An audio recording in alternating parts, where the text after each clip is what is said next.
Assalamualaikum warahmatullahi wabarakatuh. Saya Devita Ramasari, NIM 73114191188, Rombel MSDMB 2019. Video kali ini saya akan menjelaskan analisis kebangkrutan. Perusahaan manufaktur yang akan saya bahas pada video kali ini yaitu perusahaan PT FKS Food Sejahtera.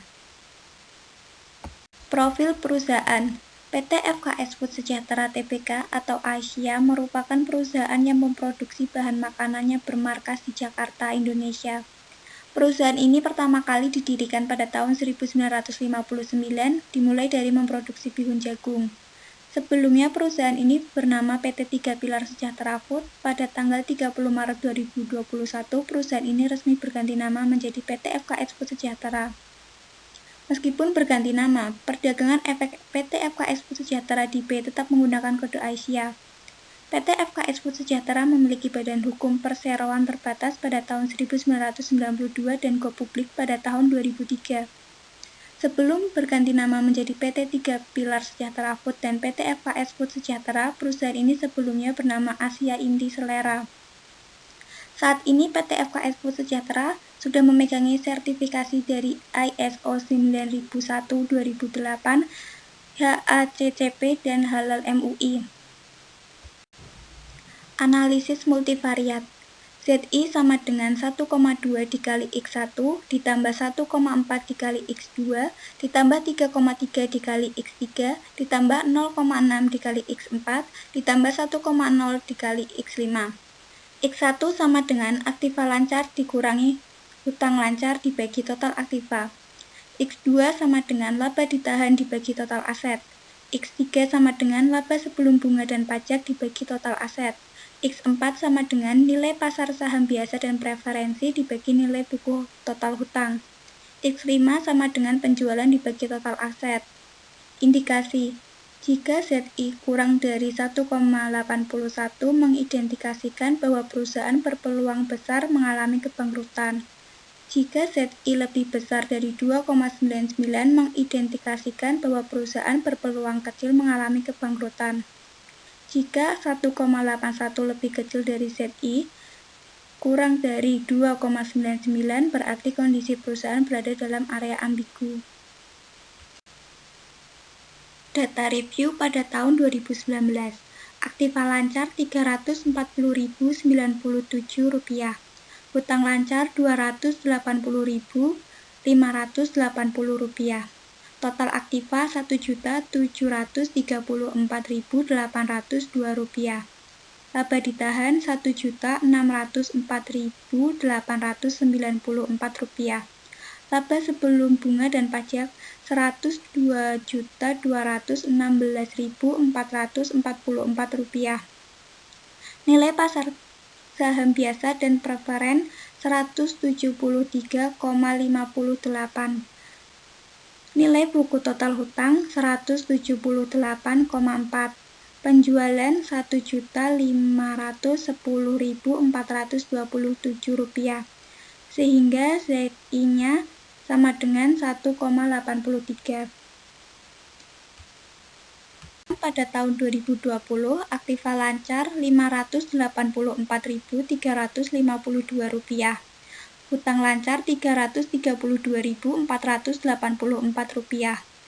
Total aktiva Rp1.900.549. Laba ditahan Rp662.646. Laba sebelum bunga dan pajak Rp143.754.611. Nilai pasar saham biasa dan preferen 201,35. Nilai buku total hutang 88,95. Penjualan Rp1.283.331. Total ZI 2,39. Grafik Z-Score. Berikut grafik Z-Score berdasarkan laporan keuangan PT FKS Food Sejahtera. Pada tahun 2019 bernilai 1,83, sedangkan pada tahun 2020 bernilai 2,39.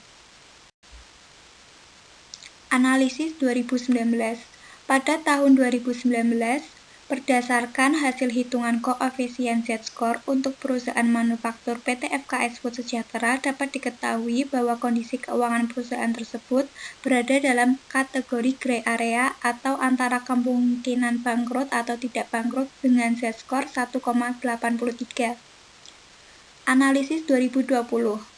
Pada tahun 2020, kondisi perusahaan mengalami kenaikan dengan Z-score 2,39, namun masih dalam kategori gray area, yang mana dari angka tersebut berarti perusahaan berada pada area ambigu atau termasuk ke dalam gray area. Tidak dapat ditentukan apakah perusahaan sehat ataupun akan mengalami kebangkrutan. Kesimpulan, PT FKS Food Sejahtera pada tahun 2019 sampai 2020 menunjukkan bahwa kinerja perusahaan sudah cukup baik, dikarenakan pada tahun 2020 mengalami kenaikan.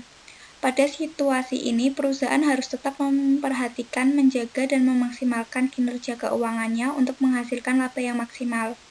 Karena meskipun pada tahun 2020 mengalami kenaikan dibanding tahun sebelumnya, namun Z-score tetap masih menunjukkan dalam kategori gray area. Pada kondisi ini, ada kemungkinan perusahaan bangkrut, ada pula yang tidak. Oleh karena itu, pihak manajemen perusahaan harus dapat segera mengambil tindakan untuk segera mengatasi masalah yang dihadapi. Saran, perusahaan harus memperhatikan besarnya rasio, baik rasio modal kerja, rasio laba ditahan, rasio EBIT, rasio nilai pasar modal, dan rasio penjualan. Hal tersebut menunjukkan besar kecilnya nilai rasio akan memberi gambaran mengenai keberlangsungan kinerja keuangan perusahaan di masa yang akan datang.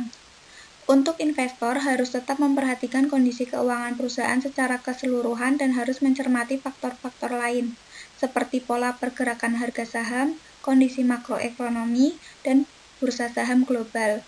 Hal tersebut bisa menentukan kemungkinan perusahaan akan bangkrut atau sehat, belum mencerminkan kinerja keuangan yang maksimal. Sekian video dari saya. Jika ada kekurangan dan kesalahan, saya mohon maaf. Terima kasih. Wassalamualaikum warahmatullahi wabarakatuh.